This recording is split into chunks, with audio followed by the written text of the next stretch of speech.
Alright, it's about time for this normal player to take a stab at a lyrical deck. When they first revealed Artisaria, I'll admit, I was intrigued. I was pretty intrigued, and, you know, it's finally time to take a look at what she actually does. So, let's start with the ride line. OMG Miku, hi! Anyways, alright, well, I'm finally done talking about Brand Gate decks, so, like, now we can finally see ride lines that actually, you know, do something. And this is a lyrical deck, so, like, there's no way that we get a grade 1 that searches the set order. Oh boy.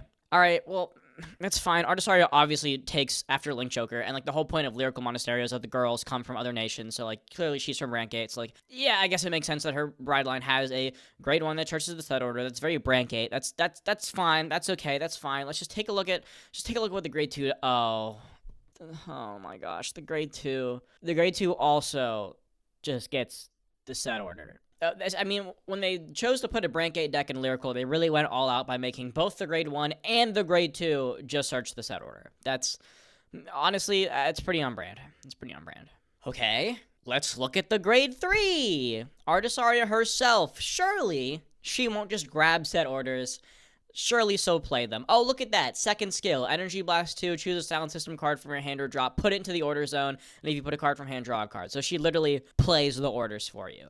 That's great. The first effect is a continuous during your turn. If your order zone has 2 or more Sound Systems, the student gets a crit. So, like, that's cool. I like passive crit pressure. I mean, it reminds me of one of my favorite boss monsters of all time. CB1, your opponent discards a perfect guard. This gets to do that without the CB1, so, like, already, bravo, already winning. And then the final skill is auto. Once per turn, this unit attacks, counterblast 1, call up to 1 Shadow Army token to rear guard for each sound system in your order zone, and all of your front row units get power plus 5k until end of turn for every 2 sound systems in your order zone. That's Brant. That's on-theme Brant. We get to make Shadow Army tokens.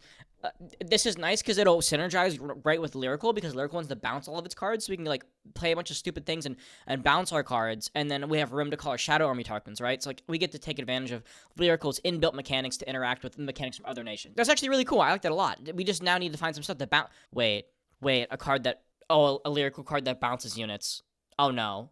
Oh no. Oh no! All right, well, another reprint of Yuki, I guess. Let's go, gamers. Let's get a couple more of those. Just reading this off the bat, this is pretty fine and dandy. I gotta say, I'm a fan. This does some simple things. It accomplishes its goal of being a Brand Gate card in Lyrical very, very well. But let's see what set orders we're setting, because that's going to play a pretty major role in this deck, I imagine. All right, first one we got is Shout and Shadow. Continuous. Cannot be played, and it cannot be put into your order zone other than by the ability of the unit with Artisaria in her card name. Okay, so I can't play these outside of her. I guess that's fair. That does mean, I guess, that we're just hard locked into playing 1 order per turn, because it's the Artisaria ability is a once per turn. So that feels kind of bad. So we're never going to get the crit or the power to our front row until turn 4. And I don't think having turn 4 decks in this format is really all that great. Oh well, alright, here we are, I guess. Well, when it's put into your order zone, you get to draw a card and call a Shadow Army token rear guard. Neat! I guess. I mean, it's fine, right? We get to somewhat plus and then get a 15k on board. Like, that's fine. This card's great. This card's fine. I mean, I wish it did a little more if we can only play 1 per turn, but I mean, this is fine. Maybe the next one will be slightly better. We got Megaromania! Same clause as before, can't be played and can't be put into the order zone other than by the ability of your unit with Artisaria and its card name. And then when this card is put into your order zone, if your opponent's Vanguard is grade 3, you're going to choose one of your opponent's rear guards and lock it. Lock it? Lock? You mean lock like 2014 Link Joker lock? I get that she's Link Joker inspired, but like a lock? We're bringing this back? No, this is how we're kicking off 2025? We're bringing lock back? Okay, I guess. Jeez. Oh my, okay. And before you guys start crying, luck is the worst mechanic. I hate luck. Luck's the worst mechanic ever designed. Luck is a cancer on the game. Wait. Shut up. Stop crying. All right. This luck's 1 per turn. Oh no, you don't get a column. Shut up. Let's look at some support cards. First up, a common. I already know this is gonna suck. Continuous rearguard guardian circle. If your order is a sound system, this unit gets power plus 5k and shield plus 5k. Cool. I get. All right. Neat. Yeah, that's a common. All right. Next one, another common, but it's a grade 3. On attack, it gets 5k until end of the battle for each sound system in your order zone. Cool. This unit is returned to hand from rearguard during your turn, or retired from rearguard circle during your turn. If you have Artisaria and its card name costs Soul Blast 1, choose one of your units, gets 5k until end of turn. Oh, 5k? Like, it's cool to see a unit that wants to get called over by a Shadow Army token, but come on, really? 5k? I mean, I guess it's fine. Like, you can push a token to 25. I think you might have to play it, though, just to do anything, but that doesn't feel good. A double rare! This card might actually do something. During your turn, if your order zone has a sound system, it gets 5k.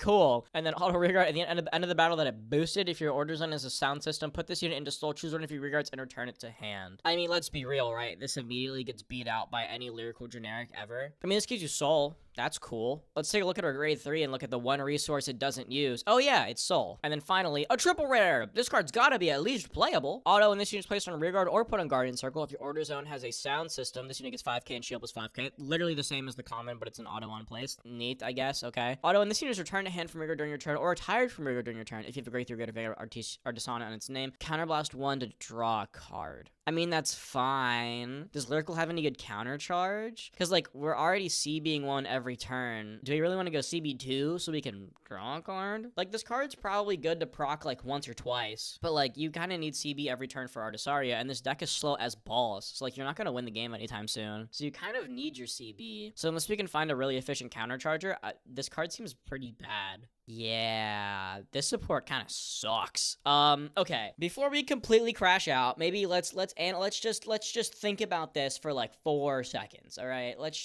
put our thinking caps on here. Right. So obviously we have a vanguard that scales off of orders in the order zone. Right. The more orders we get, she'll get a crit. Our front one will get 5, and we call more units. Right. So we're trying to scale off of orders. The problem is we can only play 1 per turn. So we gotta have a lot of freaking turns to get this deck really up and running. So this deck is going to be slow as balls. So like, it's helped by the fact that it locks a card, so that helps slow your opponent down too. But like, what does this support do? If you have a sound system, they all just get +5 naturally. And then they have some other like goofy effect. You either like pump a Shadow Army token, use one of your CB to draw a card. Mind you, these games are going to go for many, many turns. So you don't really want to be burning on CB on like random draw effects like this if you're not killing your opponent. And then we have like a card that's good in the archetype, but as soon as you start playing other lyrical cards, immediately gets like outclassed. I fear this is going to turn into yet another lyrical generic slot pile where you just play the grade 3, a bit of its engine, and then just all the lyrical generics you possibly can. Yeah, I don't know, man. She seems fine, maybe a little mid, but like, I'm here for it. I'm gonna be playing her. I'm gonna be rocking up to Locals Blast in the JBL. You already know. So yeah, that's about it for this one. Not too much to talk about because, you know, it doesn't really do a whole lot. We only really have 2 cards to actually discuss. And